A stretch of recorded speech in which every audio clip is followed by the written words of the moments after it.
मुख्यमंत्री बोलते थे क्या कि राम को काल्पनिक बता दीजिए। वो बिना बताए सब कुछ करते थे, उनको मुख्यमंत्री से पूछने की क्या आवश्यकता थी। नेता कुछ भी बोलते थे, मुख्यमंत्री बोलते थे क्या कि रामचरितमानस को गाली दीजिए। चोर दरवाजे से तो वो प्रवेश किए थे, बैक डोर से आए थे और बैक डोर से ही वापस हो गए। जो राजद में कर रहे थे उससे तो बेहतर ही करेंगे। उनको कैसे लग रहा है कि चाल में फंस गए थे? चाल में तो वो लोग नीतीश कुमार को फंसा लिए। बताइए, चारा भाजपा खिलाने के लिए गई थी कि वो अपने खा गए थे? नमस्कार, आप देख रहे हैं फर्स्ट बिहार। मैं हूं आपके साथ साइलेंट कुमार। अब महागठबंधन की सरकार बिहार में नहीं है, एनडीए की सरकार है। नीतीश कुमार ने फिर एक बार पलटी मारकर बीजेपी का दामन थापा, एनडीए में सम्मिलित हुए।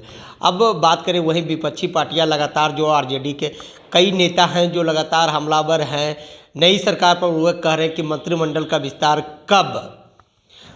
हमारे साथ बातचीत करने के लिए बीजेपी के नेता हैं, प्रवक्ता हैं रितेश सिंह जी। रितेश सिंह जी, अब कई विपक्षी पार्टियां आरोप लगा रही है कि अब कब होगा मंत्रिमंडल का विस्तार नई सरकार का? विपक्ष की कौन पार्टी? राजद अगर यह प्रश्न उठा रही है तो उसको पता होना चाहिए कि अभी तो मुख्यमंत्री का शपथ ग्रहण हुआ है, बहुत जल्द विस्तार हो जाएगा। घबरा क्यों रहे हैं? उनसे पहले हो जाएगा, जितना जल्दी वो किए थे उससे पहले हो जाएगा। राजद के लोग तो यहाँ तक कह रहे थे कि कभी भी हम मंत्रिमंडल का विस्तार पर चर्चा नहीं करते थे, वो मुख्यमंत्री जो थे वो अपने मन से करते थे, कभी दबाव नहीं बनाए।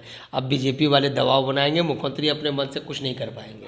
वो बिना बताए सब कुछ करते थे, उनको मुख्यमंत्री से पूछने की क्या आवश्यकता थी? वो लोग तो अपनी मर्जी से सब कुछ फैसला लेते थे। उनके नेता कुछ भी बोलते थे, मुख्यमंत्री बोलते थे क्या कि रामचरितमानस को गाली दीजिए।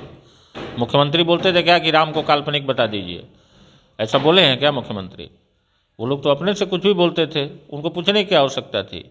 भाजपा संवैधानिक तरीके से काम करती है और सरकार गठन के बाद माननीय मुख्यमंत्री जी के साथ मिलकर संवैधानिक तरीके से और समय से अपना काम करेगी और मंत्रिमंडल का विस्तार भी बहुत जल्द हो जाएगा।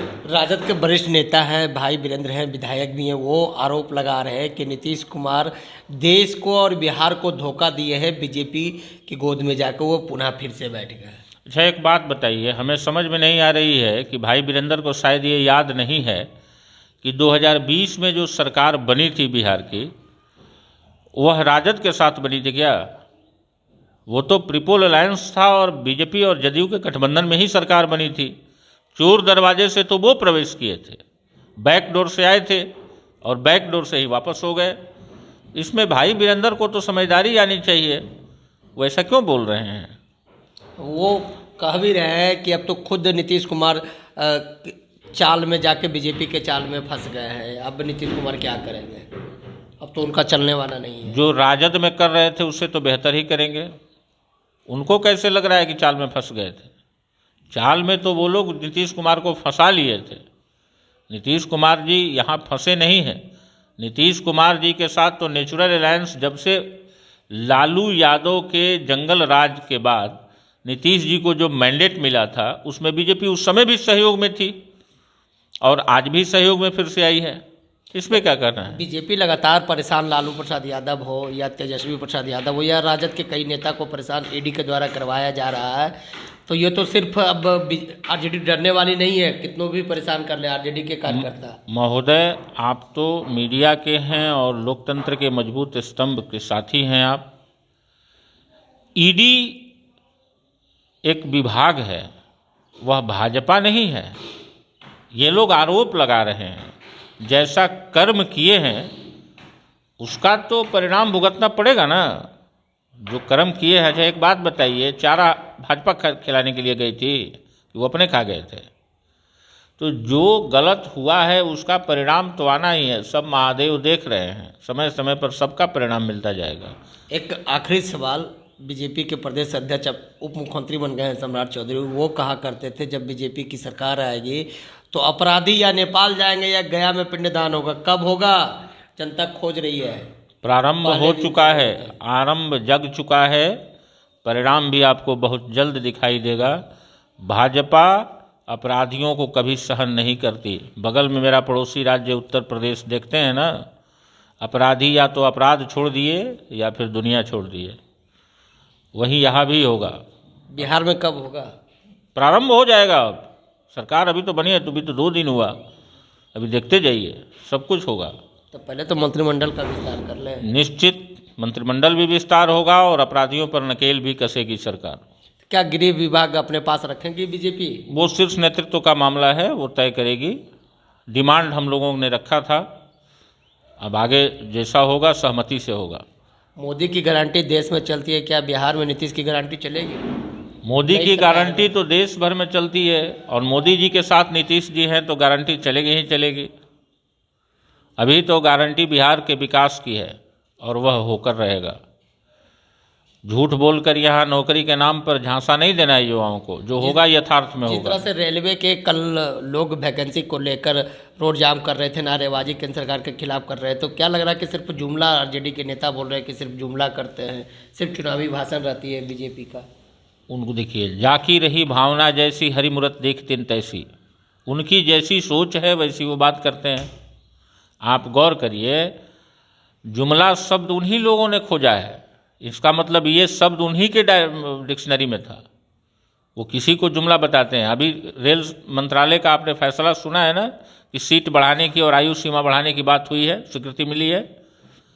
और केंद्र सरकार मोदी जी ने कहा है कि हम अधिक से अधिक युवाओं को रोजगार और 100% भारत का विकास करने के लिए हम वचनबद्ध हैं, हमें करना है। ये लोग जुमला किसी चीज़ को समझ लेते हैं। लड़के हैं, उनका डिमांड है, अभ्यर्थी हैं, उनकी सोच है, वो मांग अपनी रख रहे हैं और हम उसका सम्मान के साथ उस मांग को पूरा भी करेगी बीजेपी। राम, जिस तरह से आप लोग राम मंदिर का उद्घाटन में लगे हुए थे, राम जी का मैजिक चल गया नीतीश कुमार के ऊपर। हम बिहार में भी राम राज आएगा। हम राम को मानते हैं, बीजेपी राम को मानती है और समस्त हिंदू समाज राम को मानता है। राम राज्य स्थापित करना ही केंद्र सरकार का लक्ष्य है। जिस प्रकार 11 दिन का उपवास रखकर माननीय प्रधानमंत्री जी ने प्रभु श्री राम की प्राण प्रतिष्ठा कराई, तो देश के सर्वांगीण विकास और सुख शांति समृद्धि के लिए भगवान से प्रार्थना करी। हो सकता है प्रभु का आशीर्वाद बिहार में भी मिला हो कि भाई जंगल राज और अपराध से मुक्ति मिले। चलिए देखिए, ये हमारे साथ बातचीत कर रहे थे बीजेपी के नेता हैं, प्रवक्ता है रितेश सिंह। तमाम सवालों का जवाब दिया। तमाम खबरों के साथ बने रहे फर्स्ट बैच से शैलेंद्र कुमार। ये लो मुंह मीठा करो, आज मैंने अपना जॉब छोड़ दिया, अब हम पूर्णिया वापस जाएंगे। जॉब छोड़ दिया है? मतलब ये घर कैसे चलेगा? हम करेंगे क्या? और माँ बाबूजी क्या बोलेंगे? इसलिए मैं एक और मिठाई का डब्बा लाया, अपने बिजनेस के लिए लोन अप्रूव हो गया। अरे लोन अप्रूव हो गया वो तो ठीक है, लेकिन पूर्णिया में हम रहेंगे कहाँ? अपना घर भी तो नहीं है वहाँ। इसलिए तो एक और मिठाई का डब्बा अलग से लाया हूं। हमने पूर्णिया में घर ले लिया है, पूर्णिया के ई होम्स पैनोरमा में। पूर्णिया में पैनोरमा ग्रुप लेकर आए हैं ई होम्स पैनोरमा। बड़ा घर, आलीशान जिंदगी और अत्याधुनिक सुविधाओं के संग। अरे अरे, अब क्यों मुंह मीठा करवा रही हो? क्योंकि हम घर वापसी जो कर रहे हैं। घर वापसी की खुशी पूर्णिया में ई होम्स पैनोरमा के संग। E homes panorama, luxurious lifestyle redefined.